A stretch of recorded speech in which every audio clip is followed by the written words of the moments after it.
March 2002, the 2001-2002 Florida Tech women's basketball team cemented its spot as one of the best teams in program history. They competed in the NCAA Division II Women's Basketball Elite Eight for the first time in program history and finished with 26 wins. Led by head coach John Ruddles, the 2001-2002 team consisted of Sarah Aw, Felicia Bell Brown, Diana Caravano Anderson, Shayla Fisher, Natasha Griffin Russell, Kara Jevett Evers, Dina McCauley the Peanut, Felicia Phillips Lewis, Larissa Reynolds Luther, Nicole Smith Brown, Stacy Carter, and Chantel Peaches Williams. The Panthers went the entire season without losing consecutive games to finish with a 26-6 overall record. The squad won 13 of their first 15 games to start the season. They steamrolled through the Sunshine State Conference, finished with an 11-3 SSC record, and were co-SSC regular season champions with Rollins College. Riding a 5-game winning streak, the Panthers hosted the 2002 SSC Women's Basketball Tournament, where they met Rollins in the championship game. FIT came out victorious by a 59-56 score to win the tournament championship. 3 Panthers scored in double figures. Natasha Griffin Russell recorded a double-double with 15 points and 18 rebounds. Current women's basketball assistant coach Delicia Phillips Lewis scored 14 points on 5 of 5 shooting, and Chantel Peaches Williams scored 11 points. With the SSC trophy sitting back at the Clementi Center, the Panthers traveled to Cleveland, Mississippi for the NCAA Division II South Region Tournament. After receiving a bye in the first round, the number 2 seeded Panthers faced regional power and number 3 seeded Arkansas Tech in the second round of the NCAA tournament. The Panthers trailed by 5 with less than a minute to play and proceeded to make the comeback. An 8-3 run and Sarah Aw tied the game 52 and set the game to overtime where the Panthers won 61-57. With a trip to the Elite Eight on the line, the Panthers took on Central Arkansas in the South Region Championship. The Panthers recorded their 10th straight victory by a score of 71-64 to win the NCAA Division II South Region Championship. Both Felicia Bell Brown and Alicia Phillips were named to the NCAA Division II All-South Region Tournament team. The victory catapulted the Panthers into the NCAA Division II Women's Elite Eight in Rochester, Minnesota. In the quarterfinal round, the Panthers faced Southeastern Oklahoma. FIT fought hard, but fell to Southeastern Oklahoma 84-68, bringing an end to its magical season. The Panthers finished the season ranked number 7 in the country.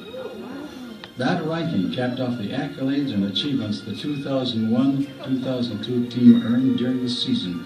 Felicia Bell Brown was named first team All-SSC, Dakatronics All-South Region second team, and WBCA Kodak All-American All-American.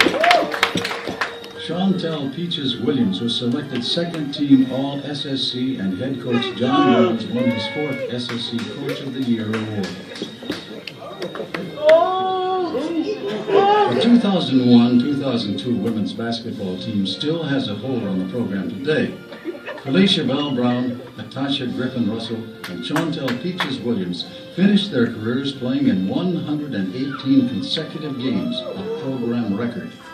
Also, Bell finished her career with 741 field goals made, the second most in school history. Griffin finished with the second most made free throws in school history with 414. The 2001-2002 team also set a program record with 420 steals during the season. The biggest footprint left by the 2001-2002 team is that it remains the only squad in school history to reach the NCAA Division II Elite Eight. They are also just one of 4 Sunshine State Conference teams to ever advance to the Elite Eight. Welcome to the Florida Tech Sports Hall of Fame, the 2001-2002 women's basketball team. head coach women's basketball at Florida Tech. I've been here for the past 27 years, and I'd like to take a moment tonight to thank this year's class 2014 Hall of Fame inductees. Congratulations. You've been outstanding in your efforts and your service to this university. Started back in 1998. Recruiting that spring, Brevard County was loaded with basketball talent and track talent. We recruited several kids from this county. All of them became outstanding basketball players at this university. One of the things we did early with that group of kids, because they were athletic, we decided to play an up-tempo, pressing, fast-paced game. We had to because we really couldn't catch, pass, or shoot. We did practice. And the story we'll tell you a little later is we ended up showing that video the night before we played for a regional championship. But this group of kids, from the time they were freshmen, were committed to hard work. They were committed to each other. They were committed to this university. We struggled a little bit the first 2 years with those guys, but eventually they turned into a real basketball team. One of the things I had to learn to understand was when you play that style game, press everywhere, never worry about taking a bad shot because you were good enough to go get it. We had to learn to be able to play down 20, 25 points at times, knowing that the last 4 minutes would be where we would make our push. Eventually, all of that worked for us. I remember 2 games specifically. They weren't championship games. They weren't games that the newspapers printed. One game, this class, in their junior year, we were down to win by 19 points with 9 minutes and 9 seconds to go in that game, and we won by 10. We went on a 31-2 run. That convinced me that the style we had put in place for this group of kids would give them every opportunity to be successful. The other game that I remember that I would want to tell you a little story about was at the Elite Eight. We were down 8 or 9 points, maybe 10 points, with 14 seconds to go in the game. And like I say, this group of kids would never give up. They would never give in. There was a loose ball under 10 seconds, rolling out of bounds, about to go under the scorer's table. And one of our players, knowing that we couldn't win, still going for that loose ball, ended up under the scorer's table. There's the horn sounded in the Elite Eight. And to me, it epitomized everything that they stood for and everything that they had done to that point.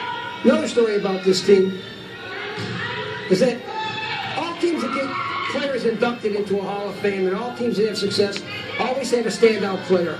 1, 2, 3 maybe. A little different with this group. This group understood the team concept from day one.